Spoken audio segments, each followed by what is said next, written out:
We spend our lives chasing comfort, warm routines, predictable days, paths of least resistance.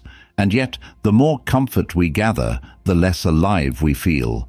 Because comfort, while soothing, rarely transforms us.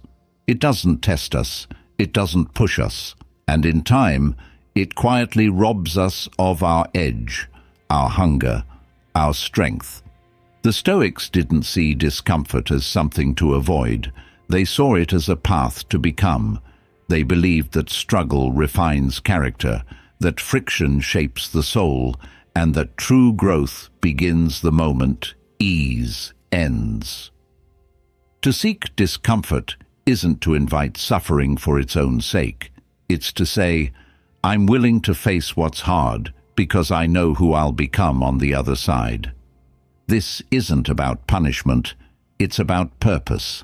It's about breaking free from the illusion that comfort equals happiness and stepping into the truth that the human spirit was built not to coast, but to climb.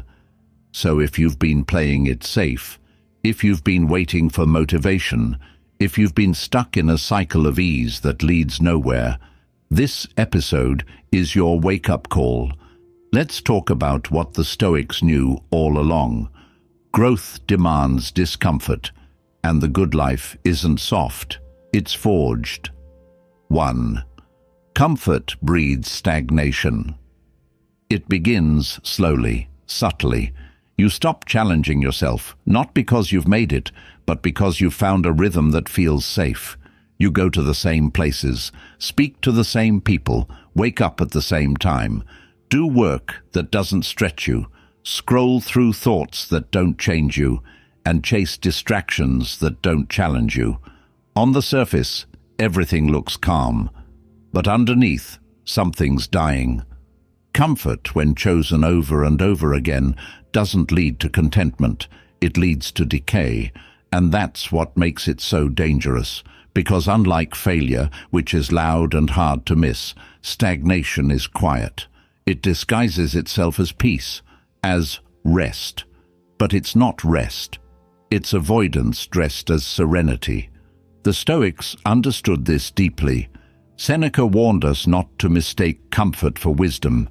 He wrote, "It is not because things are difficult that we do not dare. It is because we do not dare that things are difficult." And this is what comfort does to the soul. It makes us stop daring. It whispers, "You've done enough," when your potential has only just begun to wake up. Think about it. What happens to a blade that's never sharpened? It dulls. What happens to a muscle never used?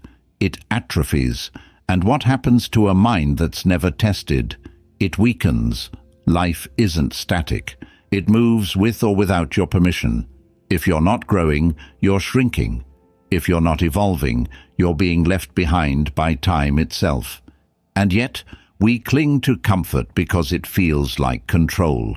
We convince ourselves that if we just manage our little corner of life, keep it predictable, keep it easy, we'll be okay. But that kind of control is fragile because the world will shift, loss will come, challenge will knock. And when it does, those who've built their lives on comfort will be unprepared, not because they lacked strength, but because they never trained it. Discomfort is life's weight room, and every time you avoid it, you miss a rep that could have made you stronger. That uncomfortable conversation you didn't have. It was your chance to learn courage. That fear you didn't face? It was your invitation to grow. That difficult goal you kept postponing? It was your call to evolve. But comfort said, "Not today," and you listened. We like to tell ourselves that we're waiting for the right time, but growth doesn't wait for convenience. It demands effort now, even in small ways, especially in small ways. The Stoics didn't chase massive change. They embraced daily discipline, cold showers, minimal possessions, honest self-examination. They understood that when you voluntarily step into discomfort, you expand your capacity for life itself. Here's the paradox. The more comfort you seek, the less resilient you become. But the more discomfort you endure, the more peace you gain. Because real peace doesn't come from avoiding hardship. It comes from knowing you've already faced it and survived. You've looked discomfort in the eye and said, "You don't scare me anymore." If your life feels stuck right now, check your comfort zones, not just physically, but emotionally, mentally, spiritually. Are you avoiding challenge in your relationships, in your habits, in your self-talk? Are you clinging to what's easy just because you're afraid of what effort might demand of you? The truth is, comfort isn't the enemy, but it should never be the goal. The goal is growth, depth, expansion, and those things require friction. They require space where you're unsure, vulnerable, stretched. That's where the real you is revealed. So make a small decision today, one that tilts the scale toward discomfort. Wake up earlier. Say no when it's hard. Speak the truth you've been holding back. Stretch your limits on purpose, not to punish yourself, but to remind yourself you're alive. Because a life wrapped in comfort is easy to manage, but a life stretched by discomfort is impossible to ignore. 2. Growth hides in challenge. Growth isn't loud. It doesn't arrive with applause or announcement. It doesn't happen while everything feels good, safe, or familiar. Real growth hides in challenge, in the very situations most people avoid, in the moments that feel uncomfortable, uncertain, even painful. That's where transformation begins and where character is forged.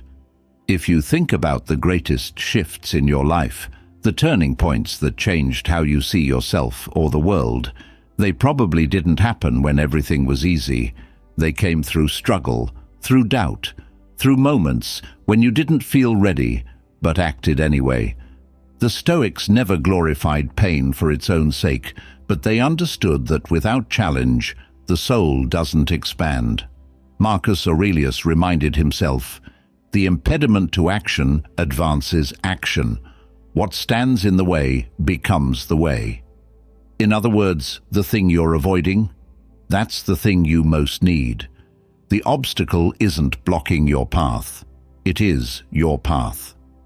This shift in mindset is essential because most of us are trained to run from challenge, to see it as a threat, a problem, something to endure quickly so we can return to comfort. But the Stoic reverses that. He sees challenge as invitation, a moment to stretch beyond who he was yesterday, a space where wisdom, strength, and self-respect are earned. Let's bring this down to earth. Think of the person who avoids confrontation because it makes them nervous. They suppress their truth, smile politely, and tell themselves it's easier not to make waves. But deep down, their confidence shrinks, their voice fades, and the longer they avoid discomfort, the more their inner strength withers. Growth was hiding in that difficult conversation, and they missed it. Or take the person who avoids failure at all costs. They stay in jobs that bore them, relationships that drain them, habits that numb them. Why? Because at least it's familiar, predictable, safe. But meanwhile, life is passing, and every opportunity they skip, every challenge they don't take on, becomes another version of themselves they'll never meet. You don't grow by wishing for change. You grow by stepping into what scares you and learning that fear isn't final. You grow by failing and getting back up, not just because you have to, but because you want to. Because something in you is more committed to becoming than to staying comfortable. This is where challenge becomes sacred, not because it's fun, but because it reveals. When you're challenged, the layers peel back. Your true values surface, your character, not the one you talk about, but the one you live is put on display. And that's when you start to see who you really are. Challenge also purifies. It strips away the unnecessary, the excuses, the false identities. When things are hard, you're forced to choose. Will I run or rise? And each time you choose to rise, even a little, you earn something no one can give you: self-respect. But here's the thing, you have to seek it, not wait for it. Growth doesn't knock on your door politely. You have to go looking for it. You have to wake up and say, where can I stretch today? Not to prove something to others, but to discover something in yourself. That's the Stoic mindset. Every difficulty is a lesson. Every resistance is an opportunity. Every pain is a mirror. And every challenge is a step toward the person you're meant to become. So next time life presents you with something uncomfortable, a conversation, a task, a truth you don't want to face, don't run. Pause, look at it, and ask, what's trying to grow in me through this? You may not see the result right away, but that's okay. Growth is often invisible at first. What matters is that you stepped in, that you chose to meet life where it asked you to be brave, because in the end, it's not comfort that shapes you. It's challenge, it's friction, it's the parts of life that ask more of you than you thought you could give, until you did. 3. Push your limits daily. Most people only push themselves when life forces them to, when something breaks, when they're cornered, when they have no choice. But the Stoic doesn't wait for crisis to grow. He trains for it. He doesn't rely on pressure to find his strength. He chooses pressure in small doses, every single day. Pushing your limits daily isn't about exhausting yourself. It's about refusing to settle, refusing to go numb. It's about living with the awareness that if you don't stretch your edge regularly, it will shrink. And when life eventually demands more of you, and it will, you'll find you're not ready, not because you're weak, but because you stopped training. Epictetus said it simply, difficulties are things that show a person what they are, not what they claim, not what they hope, but what they are. And you don't build what you are through comfort. You build it through daily tests, physical, mental, emotional. You build it when you wake up and ask, where can I challenge myself today on purpose? Maybe that challenge is getting out of bed when you want to snooze. Maybe it's speaking up when silence feels safer. Maybe it's choosing the workout when laziness knocks, or doing the task you've been putting off. The action doesn't have to be big, but the decision must be real. Because every time you stretch yourself, even slightly, you tell your mind, I am not here to stay the same. But here's what stops most people: the lie that you must feel ready, that you need motivation, that you should wait until life aligns perfectly before you act. But growth doesn't wait for feelings. It doesn't ask for your comfort. It simply asks, will you show up or not?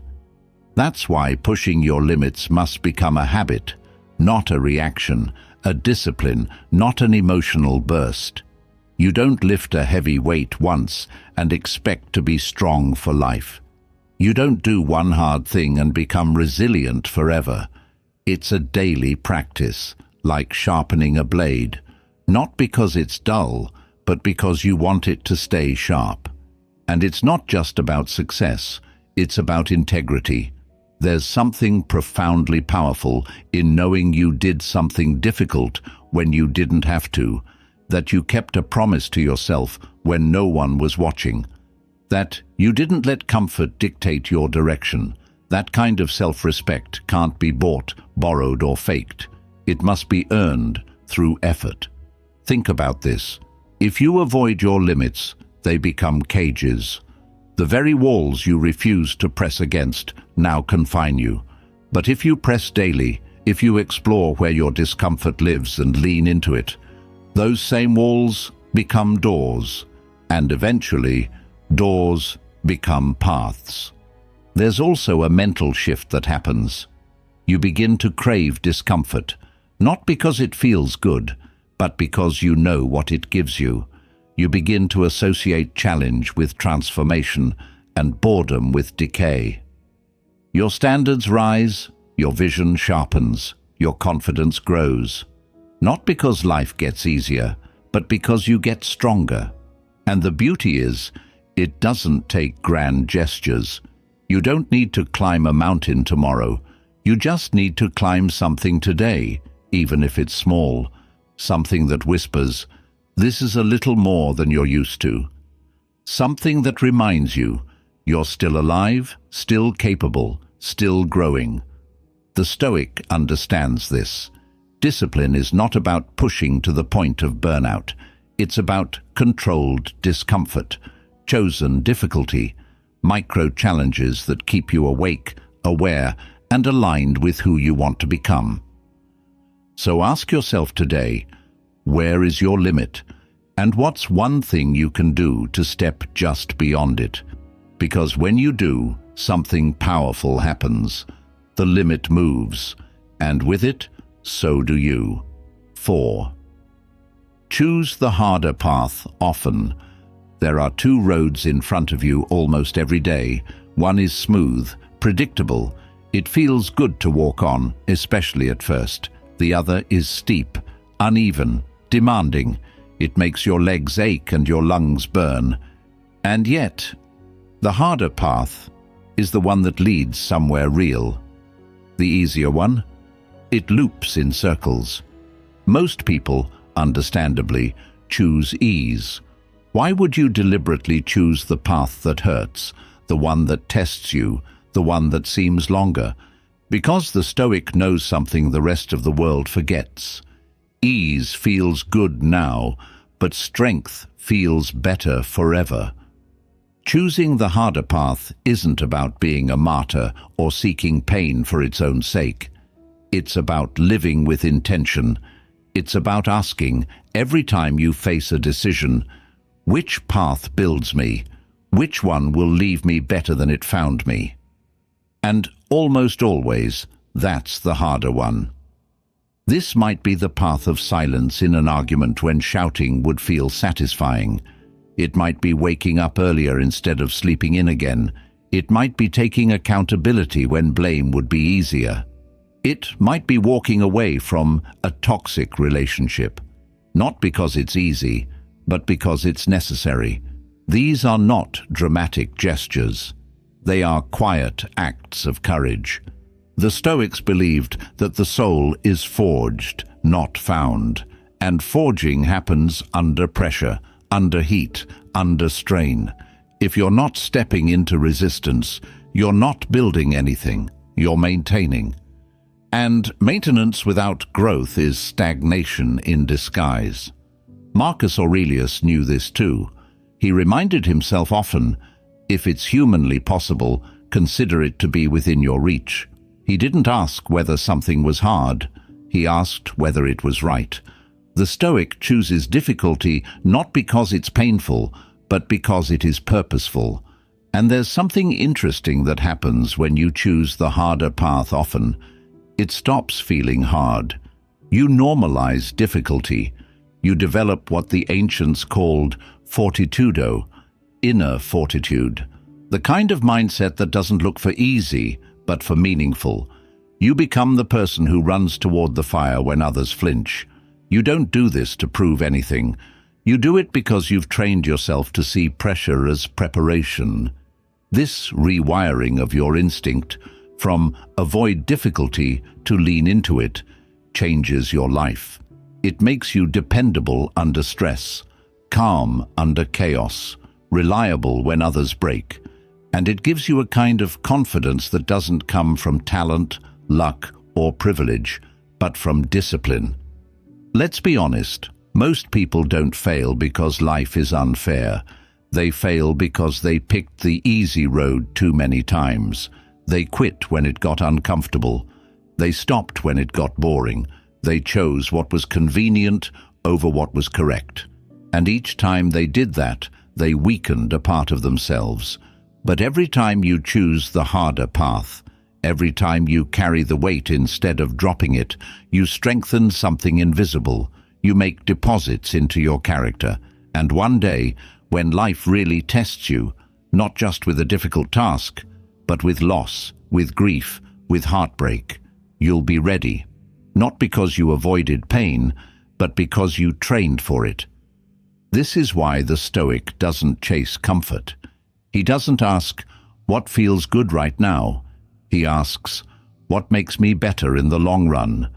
Because the truth is simple. The easy road takes you somewhere fast. The hard road takes you somewhere meaningful. And the path you walk becomes the person you are. 5. Discomfort is training for strength. Strength isn't something you find, it's something you build, slowly, deliberately, and almost always through discomfort. That's the secret most people overlook. We want to be strong without ever being strained. We want to be disciplined without ever being disturbed. But nature doesn't work like that. Neither does the mind. The Stoics understood this on a profound level. They saw discomfort not as a punishment, but as a form of education, a silent teacher.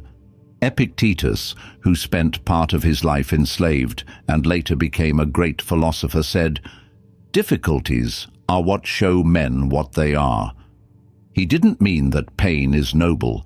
He meant that pain is revealing. It shows you what still needs work and what you're truly made of. Discomfort isn't just something to endure, it's something to train with. Just like weights in a gym, it offers resistance, and resistance is where muscles, both physical and mental, are formed. If life gave you only ease, you'd become fragile. If you avoided all stress, you'd crumble under pressure. But if you voluntarily choose discomfort, small, consistent doses of it, you toughen, you sharpen, you mature. Let's make this practical. Taking a cold shower isn't about being trendy. It's about choosing to step into what's unpleasant, simply because you said you would. Waking up early isn't just about productivity. It's about overcoming the voice in your head that tells you to delay. Having the uncomfortable conversation? That's not cruelty, it's clarity. Each of these moments is a representative, a repetition of you overriding impulse. And over time, repetition becomes identity. Most people misunderstand discomfort. They think it's something to run from. But the Stoic sees it differently. He walks into discomfort, not recklessly, but intentionally, because he knows every uncomfortable moment carries a gift. The gift of expansion. The ability to handle more, to become more. You don't train for strength when things are easy. You train when you're tired, when you're tempted, when your emotions beg you to quit, and you keep going anyway. That's real strength. Not in how much you can lift, but in how much you can carry without losing your center.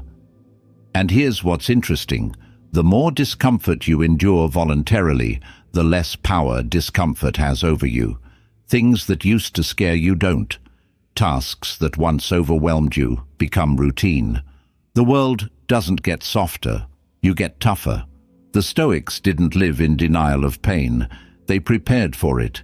They practiced premeditatio malorum, imagining adversity in advance, not to live in fear, but to condition the mind, to remove the surprise, to treat suffering not as a shock, but as part of the contract of life. When you treat discomfort as expected, it becomes less threatening. It becomes training. And that's what this point is about. You can either see discomfort as an enemy or as a mentor. You can hide from it, or you can walk beside it. You can resist it, or you can learn from it. Because every time you endure something you didn't think you could handle, you become someone you didn't know you could be. So the next time life offers you the easier path, Pause and ask yourself, what will this train me for? If the answer is nothing, consider choosing differently, because your life will be shaped by what you choose to endure and what you refuse to run from. Discomfort isn't the end of peace, it's the beginning of power, and if you want strength that lasts, you must first be willing to be uncomfortable now. 6. Avoiding pain amplifies weakness. We often think avoiding pain is wise, that dodging discomfort is how we stay safe, sane, and in control. But here's the paradox the Stoics understood well. When you run from pain, you don't escape it, you feed it. Avoidance doesn't protect you. It amplifies your weakness. It gives your fears power. It tells your mind, this thing controls me. And over time, what you avoid grows teeth. It haunts you in silence. The difficult conversation you keep postponing. It festers. The hard truth you refuse to face. It eats away at your peace, the emotion you suppress. It finds new ways to surface. In your body, your decisions, your relationships. Avoidance always has a cost, and the longer you delay, the heavier that cost becomes. The Stoics weren't interested in comfort. They were interested in freedom. And freedom doesn't come from dodging hardship. It comes from facing it head-on. Marcus Aurelius said, "If you are distressed by anything external, the pain is not due to the thing itself, but to your estimate of it, and this you have the power to revoke." In other words, what hurts you isn't the pain itself, it's your refusal to meet it. Avoiding pain makes you fragile. It shrinks your confidence. It conditions your nervous system to believe, "I can't handle this." But every time you choose to face pain, to walk into it with eyes open, heart steady, you build something no one can take from you. You build resilience, not the loud, showy kind, but the quiet, unwavering kind. The kind that shows up when things fall apart and says, "I've trained for this." Let's bring this closer. Think of someone who avoids failure. They don't try new things, don't take chances, don't risk being seen. On the outside, they seem calm, in control, but inside, they're trapped by fear, paralyzed by possibility, because they've taught themselves that pain equals danger, and anything that hurts must be wrong. But what if pain is a signal, not of danger, but of growth? Or take someone who avoids emotional pain, heartbreak, grief, disappointment.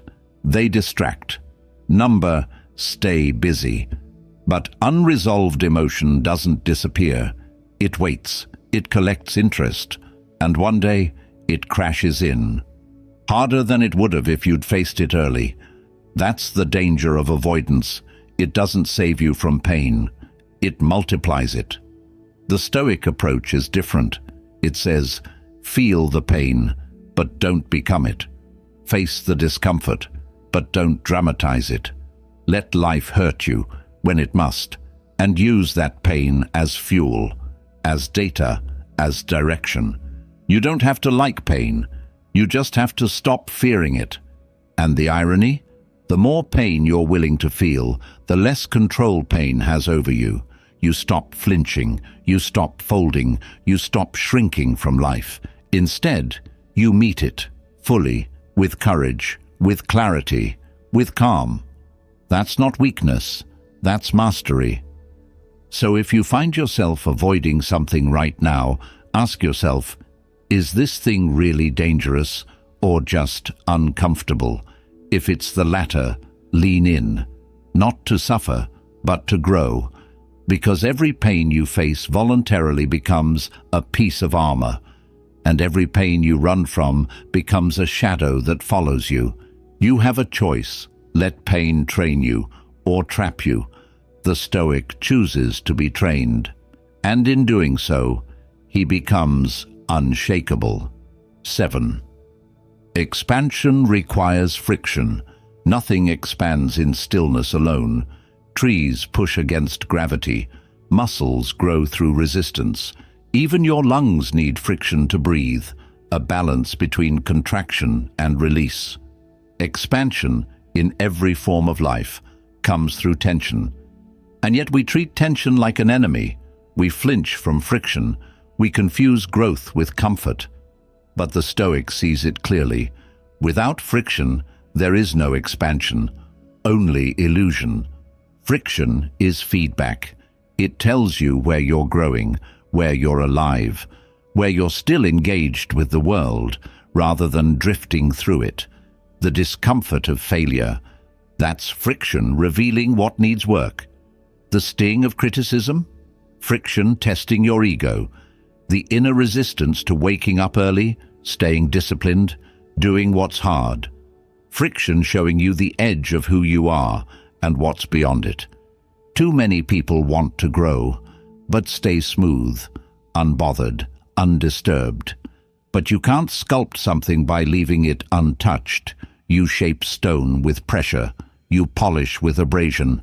Likewise, your character, your wisdom, your depth, are formed by moments that rub you the wrong way.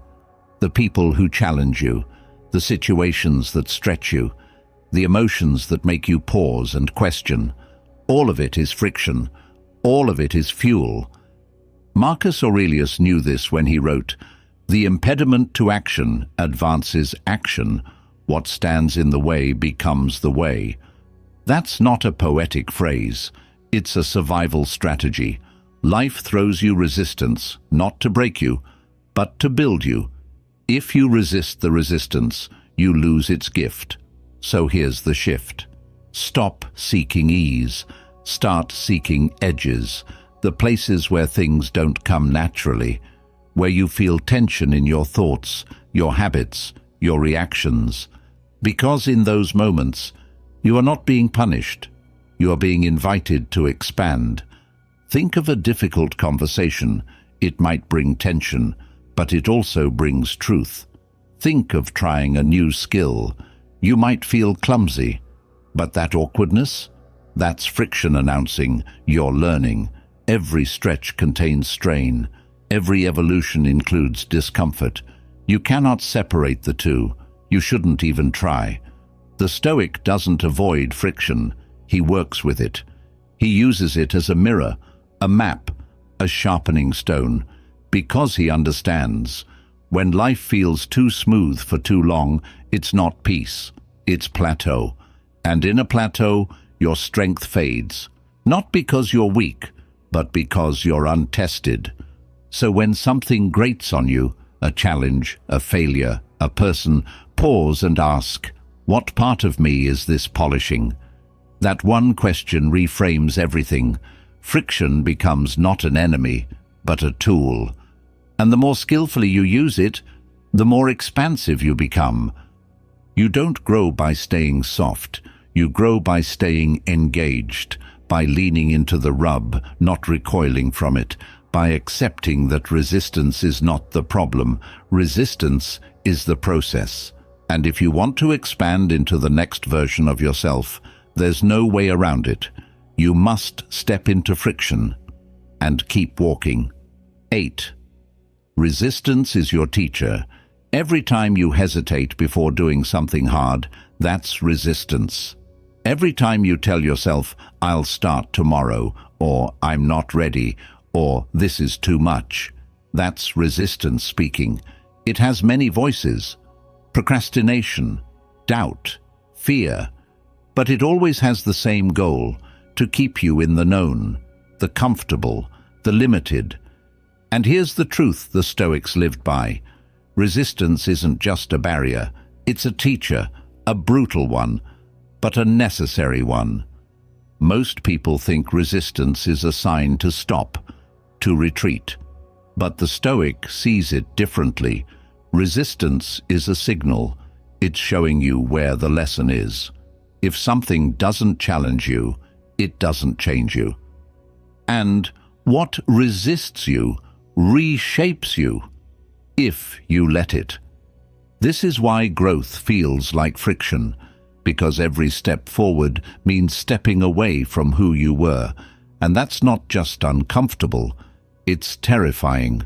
Your old identity fights to survive. It whispers, "Stay here.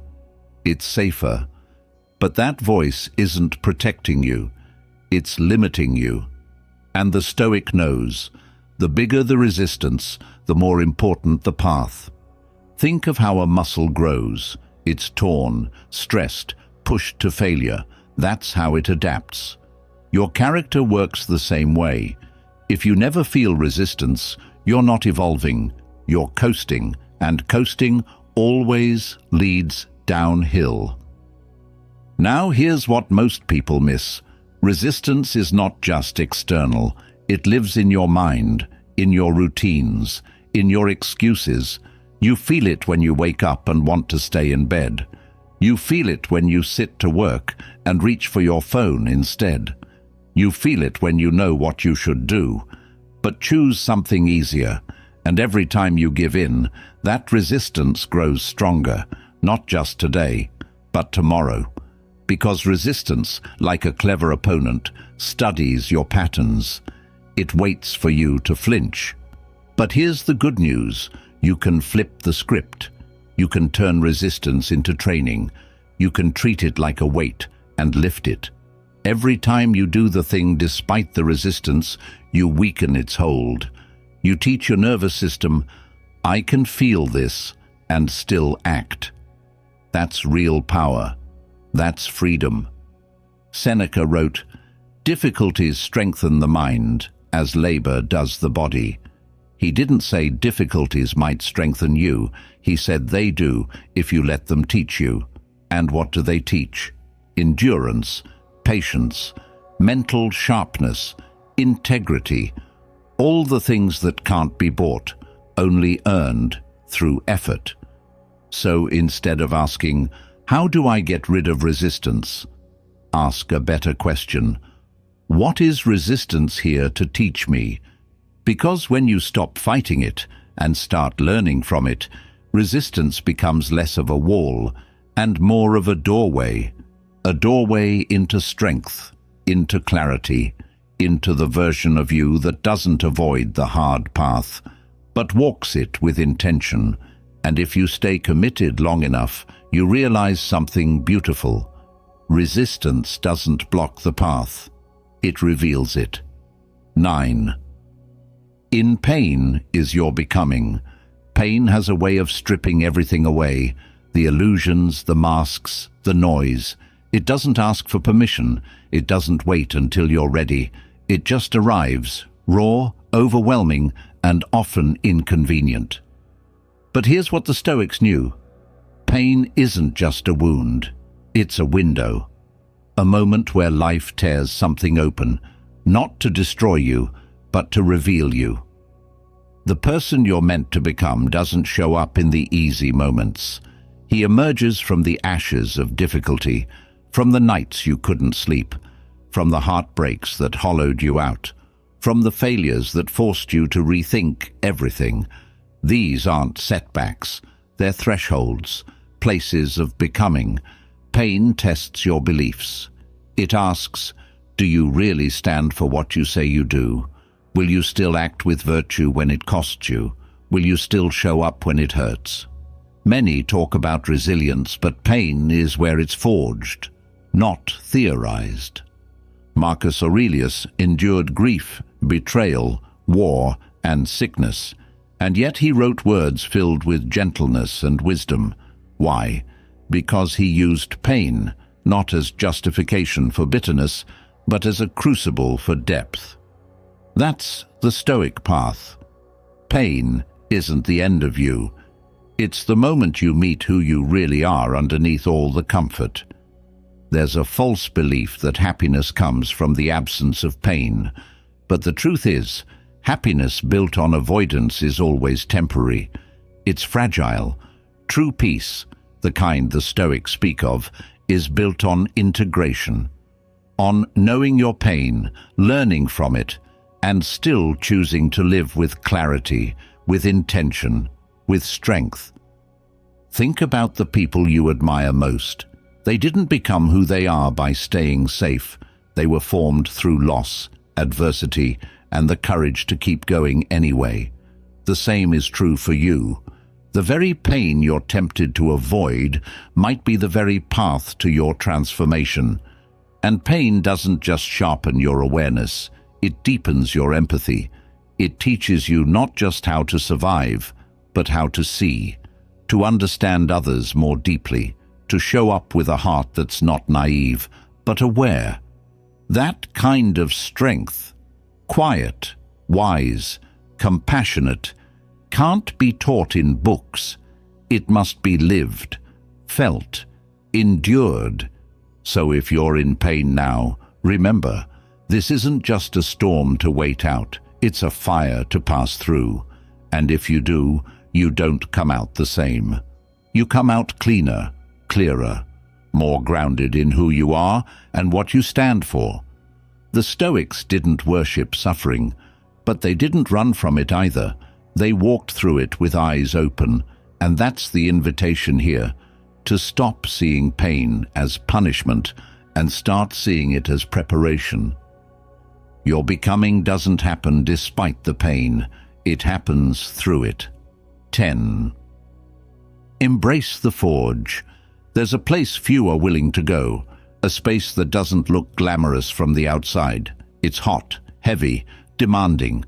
That place is the forge, where raw material becomes form, where softness becomes strength, where the unshaped self is held to fire again and again until it hardens into something intentional, something lasting. To embrace the forge means to stop waiting for life to be easy, to stop wishing the fire would go out. It means realizing that the very heat you curse is what's crafting you. The Stoics understood this with stunning clarity. The purpose of life isn't comfort, it's formation, and formation requires intensity. The forge is not gentle. It will burn away your ego, your excuses, your fantasies about who you thought you were. It doesn't care about your mood. It only responds to your willingness to stay in the fire long enough for transformation to take root. This is not suffering for the sake of it. It's not about self-punishment. It's about intentional endurance. Like the blacksmith with steel, you don't leave the fire too soon. You let it work on you, shaping, bending, hardening, until one day the heat doesn't scare you anymore. The pressure doesn't break you, because you've become something solid, unshakable. And here's the secret. Everyone goes through fire, but not everyone uses it. Some fight it, numb it, deny it. Others, they enter it willingly. They know that avoiding the forge only delays the inevitable, but entering it, that's agency, that's courage, that's philosophy in motion. Seneca wrote, "Fire tests gold, adversity tests the brave." That's the forge. It doesn't test what you say, it tests what you are, and it makes sure that what survives is real. Think of every challenge you've faced, every loss, every failure, every moment that stripped you to your core. They weren't detours, they were flames, and if you let them, they refined you, your clarity, your values, your direction. The modern world tells you to chase comfort. The Stoic reminds you, chase clarity. And clarity comes not in moments of ease, but in moments of fire, when everything is tested and you choose to remain. So ask yourself now, are you hiding from the forge? Or are you stepping into it, eyes open, heart ready? Because the truth is simple. If you want to be strong, you must be forged. And if you want peace that's unbreakable, it must be earned. One flame, one trial, one test at a time. Don't fear the fire. Become something that can't be burned. So now you know, the path of Stoicism isn't paved with ease. It's walked in discomfort, in fire, in resistance. But not because life is cruel, because life is calling you higher. Every friction, every moment of tension, every inner war is a message. There is more in you. Stop hiding from it. Comfort won't give you that. Avoidance won't give you that. But deliberate discomfort, chosen challenge, will. You don't need to become perfect. You need to become willing, to face what's hard, to listen to pain, to practice stillness when you want to scream, to rise early when you want to quit, to live by discipline when everyone else lives by impulse. This isn't about becoming someone else. It's about remembering who you were before the world taught you to fear effort, to fear resistance, to fear the fire. The forge isn't a punishment, it's a gift, and it doesn't just shape you, it reveals you. So if you're tired of feeling stuck, if you're done waiting for motivation, if you're ready to step into something real, then start today by choosing discomfort on purpose. Wake up earlier than you want to. Say the hard thing you've been avoiding. Sit with your thoughts instead of escaping them. Discipline your habits before they discipline your life, because on the other side of discomfort is strength, is clarity, is freedom, and that version of you is already waiting. All that's left is to step into the fire.